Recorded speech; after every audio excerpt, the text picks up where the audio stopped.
അലി റളിയല്ലാഹു അൻഹുവിൻ്റെ ഉമ്മയും അവിടുന്ന് ചെറിയ പ്രായത്തിലെ പഠിപ്പിച്ചു കൊടുത്ത പാഠങ്ങളുണ്ട്. മഹാനായ മുഹയ്യിദ്ദീൻ ശൈഖിൻ്റെ ചരിത്രം പറയുമ്പോൾ അവിടുത്തെ ഉമ്മയുടെ സ്വലാഹിയത്തിനെ കുറിച്ച് നമ്മൾ പറയാറുണ്ട്. മഹാനായ റിഫായി ശൈഖിൻ്റെ ചരിത്രങ്ങളിലും അങ്ങനെ ഒരു ഉമ്മയുടെ സാന്നിധ്യം ആത്മീയമായി നമുക്ക് കാണാൻ കഴിയും. അങ്ങനെ നമ്മൾ വീട്ടിൻ്റെ അകത്തളങ്ങളിൽ നിന്ന് ആത്മീയതകൾ പകർന്നു കൊടുക്കുമ്പോഴാണ് നമ്മളുടെ മക്കൾ നന്മയുടെ ആളുകളായി മാറുന്നത്. നമ്മളുടെ ഭർത്താക്കന്മാർ ഒരുപക്ഷേ SYS പ്രവർത്തനത്തിന് വേണ്ടി ഇറങ്ങിയിട്ട് ഒരുപക്ഷെ കൂടുതൽ നമ്മുടെ വീടുകളിൽ ശ്രദ്ധിക്കാൻ കഴിയാതിരിക്കുമ്പോൾ നിങ്ങളുടെ പ്രവർത്തനം കൊണ്ട് ഞങ്ങൾ കുടുങ്ങി എന്ന് പറയുന്നൊരവസ്ഥ ഉമ്മമാരിൽ നിന്നുണ്ടാകാൻ പാടില്ല. നമ്മളുടെ ഭർത്താക്കന്മാർ അല്ലെങ്കിൽ നമ്മുടെ മക്കൾ ദീനി പ്രവർത്തനത്തിന് പോകുമ്പോൾ അവരൊരു പക്ഷേ രാത്രിയിൽ ഉറക്കമൊഴിഞ്ഞ് കാത്തിരിക്കേണ്ടി വരും. അത് നാളെ ആഖിറത്തിൽ വലിയ കൂലി കിട്ടുന്ന കാര്യമാണ്. ഹബീബ് മുഹമ്മദ് റസൂലുള്ളാഹി സ്വല്ലല്ലാഹു അലൈഹി വസല്ലം അവിടുന്ന് ഏകാന്തമായി ആ ജബലുൻ നൂറിൻ്റെ മുകളിലിരിക്കുമ്പോഴാണ് അവിടുന്ന് ഇഖ്റാഇൻ്റെ പ്രകാശം അള്ളാഹുവിൻ്റെ അടുക്കിൽ നിന്ന് ജിബ്രീൽ അലൈഹിസ്സലാം മുഖേന വരുന്നത്. അങ്ങനെ പേടിച്ചരണ്ട് വീട്ടിലേക്ക് ചൊല്ലുമ്പോഴാണ് കൂട്ടിയണച്ചുകൊണ്ട് മഹദിയായ ബീവി ഖദീജ റളിയല്ലാഹു അൻഹ അവിടുന്ന് ആശ്വസിപ്പിക്കുന്നത്. അങ്ങനെ പ്രയാസങ്ങൾ വരുമ്പോൾ, സംഘടനാ തിരക്കുകൾ വരുമ്പോൾ, അവരുടെ മനസ്സിൽ ജോലികളുടെ ഭാരങ്ങൾ വരുമ്പോൾ അവരെ ചേർത്ത് പിടിക്കുന്ന ഒരു മനസ്സ് ഒരു ഭാര്യയ്ക്ക് ഉണ്ടായിക്കഴിഞ്ഞാൽ അതാണ് ഏറ്റവും വലിയ സംഘടനാ പ്രവർത്തനം.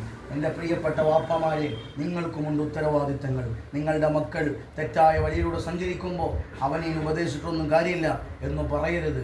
ആ മക്കളെ നമ്മൾ ഉപദേശിക്കണം, ഒരുപാട് ഉപദേശിക്കണം.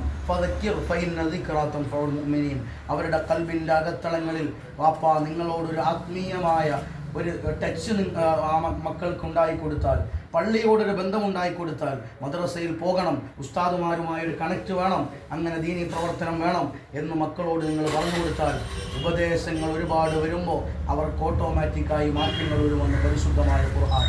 അതുകൊണ്ട് അവസാനമായി പറയട്ടെ, പ്രാസ്ഥാനിക സമ്മേളനം എന്ന് പറയുന്നത് ഈ ദുനിയാവിൽ നിന്ന് മാത്രമല്ല, ആ ആഖിറത്തിൽ നമുക്ക് വിജയിക്കാനുള്ള കാമ്പുകളെ നമുക്ക് നൽകലാണ്. ഈ സംഘടനാ പ്രവർത്തനം പറഞ്ഞല്ലോ, SSFും SYSും എന്താണെങ്കിലും നമ്മൾ സുന്നികളാണ്. സുന്നികളെന്ന് പറഞ്ഞാൽ ദുനിയാവിലെ ജീവിതം നൈമിഷികമാണ്. അല്ലദീ ഖലഖൽ മൗത വൽ ഹയാത ലിയബ്ലുവകും അയ്യുകും അഹ്സനു അമല. നമ്മുടെ ജീവിത മരണത്തിൻ്റെ ഇടയിൽ അല്ലാഹു നമുക്ക് ചെറിയൊരു ഗ്യാപ്പ് നൽകിയത് ലിയബ്ലുവകും, നിങ്ങളെ പരീക്ഷിക്കാൻ വേണ്ടിയാണ്, അല്ലാതെ സുഖിക്കാനല്ല. അല്ലാഹു നൽകിയത് ആരാണ് നന്മ ചെയ്യുന്നത്, നിങ്ങൾ ആരാണ് ഇവിടെ നല്ലതുപോലെ കൃഷി ചെയ്യുന്നത്, നാളെ വിളവെടുക്കാൻ എന്തെങ്കിലും കയ്യിലുണ്ടോ എന്ന് നോക്കുകയാണ്. അതിനിടയിൽ ഖുർആൻ പറയുന്നുണ്ട്, ഖു അൻഫുസകും വഅഹ്ലീകും നാറ. ഹബീബ് സല്ലല്ലാഹു അലൈഹി വസല്ലം ആയത്തിനെ വിശദീകരിക്കുന്നിടത്ത് സഹാബത്തിനോട് പറയുന്നു, സഹാബ, നിങ്ങൾക്ക് ഏറ്റവും വലിയ മുഫ്ലിസിനെ അറിയുമോ, പാപ്പരായ ആളുകളെ കുറിച്ച് അറിയുമോ?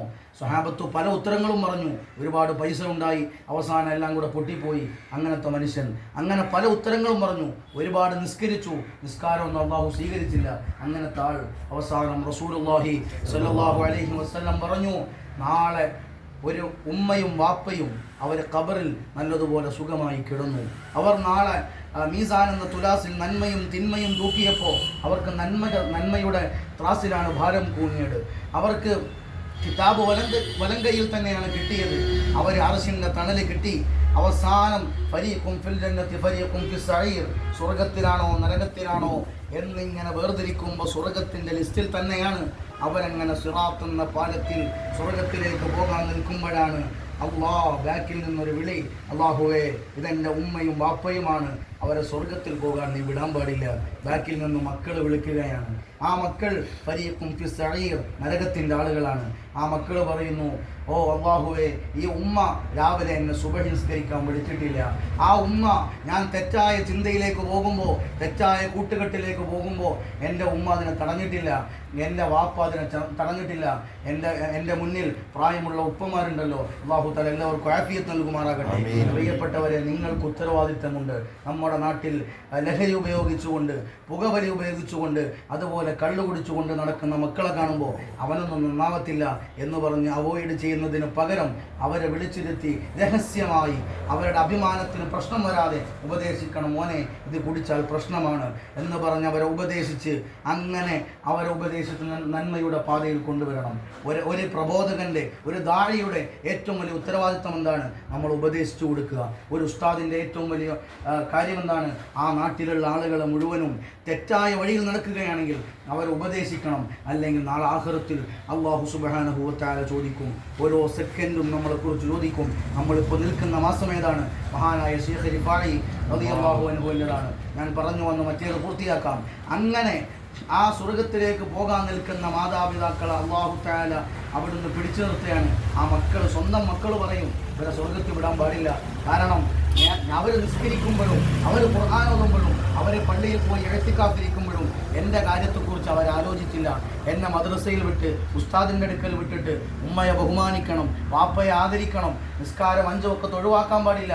അല്ലെങ്കിൽ SSFൻ്റെ പ്രവർത്തനങ്ങൾ വന്നപ്പോൾ സുംറയ്ക്ക് എൻ്റെ ഉമ്മ എന്നെ പറഞ്ഞു വിട്ടില്ല. സുംറ എന്ന് പറഞ്ഞാൽ SSFൻ്റെ പ്രവർത്തനത്തിൽ പോയവർക്കറിയാം, സുംറ കുറച്ച് സലാത്ത് ചൊല്ലുക, സൂറത്തു തബാറക, ഖബറിൽ പോയി കിടക്കുമ്പോൾ സുഖമായി കിടക്കാൻ ഹബീബ് സല്ലല്ലാഹു അലൈഹി വസല്ലം പറഞ്ഞ സൂറത്താണ്, അത് ഓതുക, അതുപോലെ കുറച്ച് ഉപദേശങ്ങൾ നൽകുക. അങ്ങനെ ഒരുമിച്ച് കൂടി ചെല്ലുന്നതിനാണ് സുംറ എന്ന് പറയുന്നത്. അങ്ങനെ SSFൻ്റെ ചെറിയ മക്കളെ, ഉമ്മമാരെ, നിങ്ങളുടെ ദീനീ പ്രവർത്തനത്തിന് നാളെ സ്വർഗത്തിലെത്താനുള്ള ഏറ്റവും എളുപ്പ വഴിയാണ് നമ്മുടെ മക്കളെ SSFൻ്റെ മെമ്പർഷിപ്പ് എടുത്ത് SSFൻ്റെ ആളുകളാക്കുക. എന്തുകൊണ്ട്? വെറുതെ പറയുന്നതല്ല. ആ SSFൻ്റെ പ്രവർത്തനത്തിലൊന്നും ഉമ്മയെ ആദരിക്കരുതെന്ന് പറയുന്നില്ല. SSFന് വരുന്ന മക്കളോട് SSFകാരായ നമ്മുടെ ഉസ്താദുമാർ പറഞ്ഞു കൊടുക്കുന്നത്, മോനെ നീ എത്ര വലുതായാലും നാളെ സ്വർഗത്തിലെത്തുമ്പോൾ സ്വർഗത്തിൻ്റെ കവാടം അടഞ്ഞു കിടക്കും. സ്വർഗത്തിലേക്ക് കയറണമെങ്കിൽ അൽ വാലിദാനി ബാബാനി ഫിൽ ജന്ന, 2 കവാടത്തിൻ്റെ പാളികൾ തുറക്കാനുണ്ട്. അത് നിൻ്റെ ഉമ്മയുടെയും വാപ്പയുടെയും പൊരുത്തമാണ്. അങ്ങനെ കിട്ടിയില്ലെങ്കിൽ നിനക്ക് രക്ഷപ്പെടാൻ കഴിയില്ല എന്നാണ് SSF പഠിപ്പിക്കുന്നത്. SYS മധ്യവയസ്കരോട് പറഞ്ഞു കൊടുക്കുന്നത്, നിങ്ങൾ കച്ചവടം ചെയ്യുമ്പോൾ കൃത്രിമം കാണിക്കാൻ പാടില്ല. കച്ചവടം ചെയ്യുന്ന ആളുകൾ ഈ കൂട്ടത്തിലുണ്ടാവും, അവർക്ക് ഉത്തരവാദിത്തങ്ങളുണ്ട്. കുല്ലുക്കും റായിൻ, നിങ്ങളെല്ലാം ഉത്തരവാദിത്തമുള്ളവരാണ്. നിങ്ങളുടെ കടയിലേക്ക് സാധനം മേടിക്കാൻ വേണ്ടി വരുന്ന ഒരു ഉപഭോക്താവ്, അദ്ദേഹത്തിൻ്റെ മുന്നിൽ തൂക്കത്തിൽ നമ്മൾ വ്യത്യാസം വരുത്തിയാൽ വൈലുല്ലിൽ മുത്തഫിഫീൻ, ഖുർആൻ നമ്മളെ പഠിപ്പിക്കുന്നതാണ്. തൂക്കത്തിൽ വ്യത്യാസം വരുത്തുന്ന ആളുകൾ വൈലെന്ന നരകത്തിലാണെന്ന് പരിശുദ്ധ ഖുർആൻ നമ്മളെ പഠിപ്പിക്കുകയാണ്. നമ്മുടെ മുന്നിലേക്ക് പഠിക്കാൻ വരുന്ന ഒരു വിദ്യാർത്ഥിയോട് അധ്യാപകന് ഉത്തരവാദിത്തമുണ്ട്. അവൻ്റെ ഭാവി നമ്മുടെ കയ്യിലാണ്. പഠിപ്പിച്ചു കൊടുക്കണം. വേണ്ട എല്ലാ നന്മകളും, ധാർമ്മികമായ വിദ്യാഭ്യാസവും ഭൗതികമായി വേണ്ടത് മുഴുവൻ പഠിപ്പിച്ചു കൊടുക്കണം. അങ്ങനെ നാനാ തുറയിലുള്ളവർക്ക്, ഒരു കാർപ്പൻ്റർ ആണെങ്കിൽ, അല്ലെങ്കിൽ ഒരു ഉദാഹരണത്തിന് ചെറിയൊരു ബൈക്കിൻ്റെ റിപ്പയർ ചെയ്യുന്ന ആളാണെങ്കിലും അദ്ദേഹത്തിനുണ്ട് ഉത്തരവാദിത്തങ്ങൾ. അദ്ദേഹത്തിൻ്റെ മുന്നിലേക്ക് വിശ്വസിച്ച് തൻ്റെ ബൈക്ക് കൊണ്ടുതരുന്ന ആളുകളോട് കൃത്രിമം കാണിച്ചാൽ, അദ്ദേഹം അതിൽ കൂടുതൽ പൈസകൾ വാങ്ങിയാൽ ലാഭം മേടിക്കേണ്ട എന്നല്ല. കച്ചവടത്തിൽ ലാഭം ഇസ്ലാമിൽ ഹലാലാണ്. പക്ഷേ അമിതമായി ചൂഷണം ചെയ്താൽ നാളെ ആഖിറത്തിൽ അല്ലാഹു പിടിച്ചു നിർത്തും. കുല്ലുക്കും റായിൻ വ കുല്ലുക്കും മസ്ഊലൻ അൻ റഅയത്തിഹി. തലപ്പാവ് കിട്ടിയ ഉസ്താദുമാർക്ക് മാത്രമല്ല ഉത്തരവാദിത്വം. ചില ആളുകൾ വിചാരിക്കുന്നതാണ്, ദറസിൽ പഠിക്കുന്ന മുത്തഅല്ലിമീങ്ങൾ ഒരു വഖത്തിൽ നിസ്കരിക്കുമ്പോൾ റക്അത്ത് താമസിച്ചാൽ നാട്ടിലെ കാരണവന്മാർക്ക് വലിയ പ്രശ്നമാണ്. അവരുടെ മക്കൾ ഒരു വഖത്ത് നിസ്കരിക്കുന്നില്ല. മുത്തഅല്ലിമീങ്ങൾ മാത്രം നിസ്കരിച്ചാൽ മതി, നാട്ടിലെ ആ പ്രായത്തിലുള്ള നമ്മുടെ മക്കൾ നിസ്കരിക്കണ്ട എന്ന് ചിന്തിക്കുന്ന കാലഘട്ടമാണ്. അതുകൊണ്ട് നമ്മൾ എന്ത് ചെയ്യണം? നന്മയോട് ഉപദേശിക്കണം. നേരത്തെ ഓർമ്മപ്പെടുത്തിയല്ലോ, പുഞ്ചിരിക്കൽ ധർമ്മമാണ്. ഹബീബ് സല്ലല്ലാഹു അലൈഹി വസല്ലം അവിടുത്തെയുടെ മുന്നിലേക്ക് സ്വഹാബി വന്നിട്ട് ചോദിക്കുന്നുണ്ട്, അയ്യുൽ അഅമാലി അഫ്ളലു യാ റസൂലല്ലാഹ്, നബിയെ ഏറ്റവും നല്ല അമലേതാണ്, ഏറ്റവും നല്ല പ്രതിഫലാർഹമായ അമലേതാണ്? പല സമയങ്ങളിൽ പല ഉത്തരവും പറഞ്ഞ നബി സന്ദർഭോചിതമായി സംസാരിക്കുന്ന ആ നുബുവത്തിൻ്റെ മുഅ്ജിസത്തിൻ്റെ നാവ് കൊണ്ട് പറഞ്ഞത്, ഇദ്ഖാലു സുറൂരി അലാ ഖൽബിൽ മുഅ്മിൻ, നിന്റെ സഹോദരൻ്റെ ഹൃദയത്തിൻ്റെ ഉള്ളിൽ സന്തോഷം നിറയ്ക്കാൻ നിനക്ക് കഴിയുമോ? അതുകൊണ്ട് ആരെയും ഏഷണി പറയരുത്, ആരെയും കുറ്റം പറയരുത്, ആരെയും കളവാക്കരുത്. മറ്റുള്ളവരുടെ അഭിമാനത്തിന് ക്ഷതം വരുന്ന വർത്തമാനം നമ്മളിൽ നിന്ന് വരാൻ പാടില്ല. ഒരു മുസൽമാൻ, ഹബീബ് സല്ലല്ലാഹു അലൈഹി വസല്ലം പറഞ്ഞത്, ഒരു പക്ഷേ അവൻ കള്ളു കുടിച്ചേക്കാം സാഹചര്യത്തിൻ്റെ കുഴപ്പം കൊണ്ട്, അവനൊരു പക്ഷേ വ്യഭിചരിച്ചേക്കാം, പക്ഷേ ഒരു മുസ്ലിമിൻ്റെ നാവിൽ നിന്ന് കളവ് വരില്ല. ഖുലിൽ ഹഖ്, നിങ്ങൾ സത്യം മാത്രമേ പറയാവൂ, സത്യം പറഞ്ഞാലേ നമ്മൾ വിജയിക്കൂ.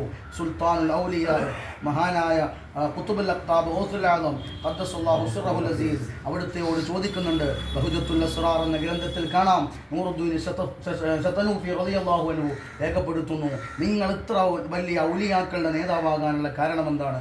അവിടുന്ന് പറഞ്ഞത്, ജീവിതത്തിൽ ഞാൻ കളവ് പറഞ്ഞിട്ടില്ല എന്നതാണ്. ഹബീബ് മുഹമ്മദ് റസൂലുള്ളാഹി സ്വല്ലല്ലാഹു